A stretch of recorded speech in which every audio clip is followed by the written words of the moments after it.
বাবা এখন র্যাঞ্চোর বাবা বেরিয়ে যাচ্ছে কাজে, রোববারও কাজ থাকে, ওই জন্য র্যাঞ্চো দাঁড়িয়ে রয়েছে। বাবা বেরোয়নি এখনো? না, অপেক্ষা করে রয়েছে কখন বাইক নিয়ে বেরোবে।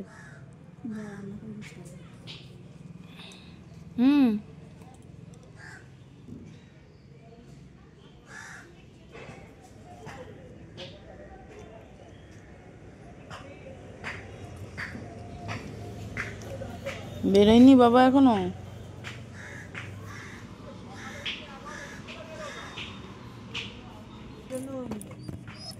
তুই ইয়ে কর, গেটটা বন্ধ করে দিয়েছিস? ওইটা গেটটা বন্ধ থাকলে হলো।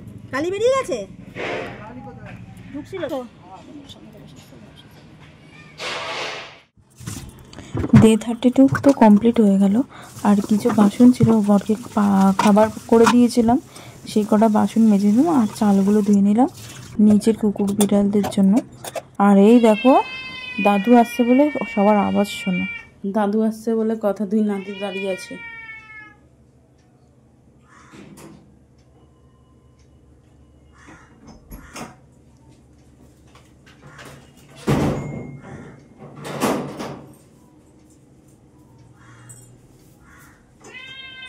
একই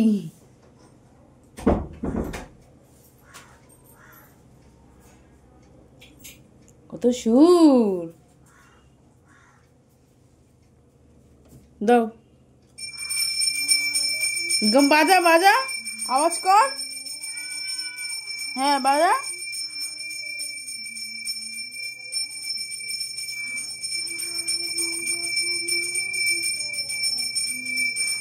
হ্যাঁ মা বাজে না এ বাবা। তো আজকে দেখো লিলি ঘুমিয়ে রয়েছে, আর এখানে দেখো সন্তু শুয়ে রয়েছে। যারা যারা WWE দেখো, আজকে রয়্যাল নাম্বার ছিল, রয়্যাল নাম্বার তো ঠিকই বলেছি মনে হয়, থিঙ্ক। যাই হোক, এইটা খেলাটা ছিল, খেলাটা দেখছিলাম। মেয়েদের হয়ে গেছে, এখন ছেলেদের হচ্ছে। তো ওই ভিডিওগুলো দেখছিলাম, আর সাথে সাথে ওদেরকেও নিয়ে নিচ্ছিলাম আস্তে আস্তে করে, ভিডিওতে ক্যাপচার করে নিয়েছি। বাপিয়া মামনি নিচে বসে রয়েছে, আমরা দুজন ওপরে বসে রয়েছি। আর একটা জিনিস দেখো, মজার কাণ্ড, শুনতেও দেখো জিভ খুলে খুলে বুড়ে মানে ঘুমিয়েছিল। অ্যান্ড আমি তো জানো দুদিনের ভিডিও একসাথে দিই, তো এখানে লাকি ঢুকেছিল মশারির ভেতর, কখন কীভাবে ঢুকে গেছে বেরোতে পারছে না বলে চিৎকার করছিল, এত বদমাইশ। আর দেখো তারপরে লাকির কাণ্ড দেখো, শুধু বিয়ার তো ছাড়লে মা আসবে না।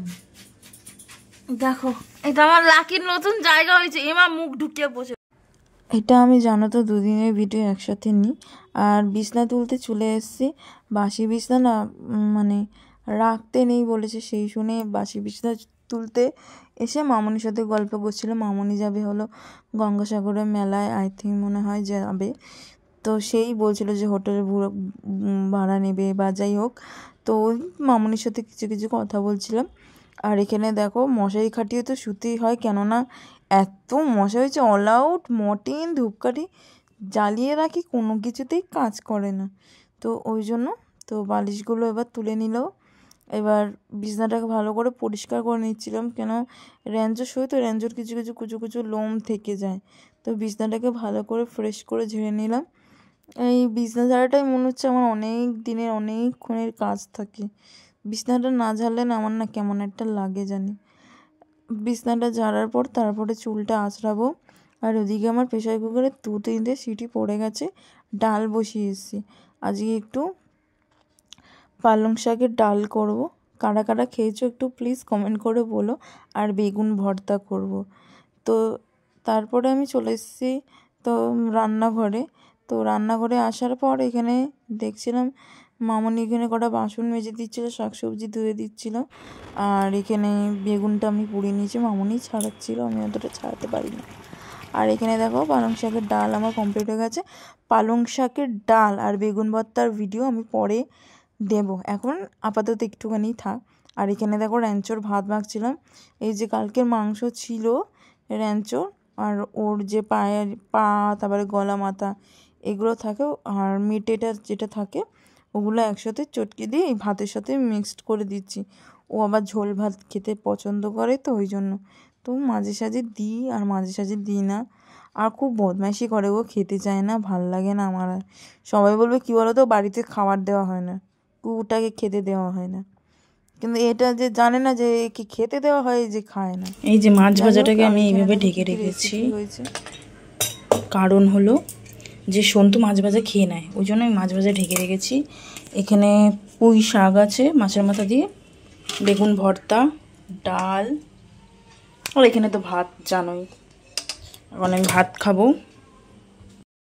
আজকে আমি লাঞ্চে কী কী মেনু করেছি সেটা হলো দেখাচ্ছি। এটা পালং শাক, না সরি, পালং শাকের ডাল, পুঁই শাক মাছের মাথা দিয়ে, বেগুন ভর্তা, মাছ ভাজা আর কাঁচা লঙ্কা পেঁয়াজ। তো ভিডিওটা কেমন লাগলো বলো, টাটা বাই।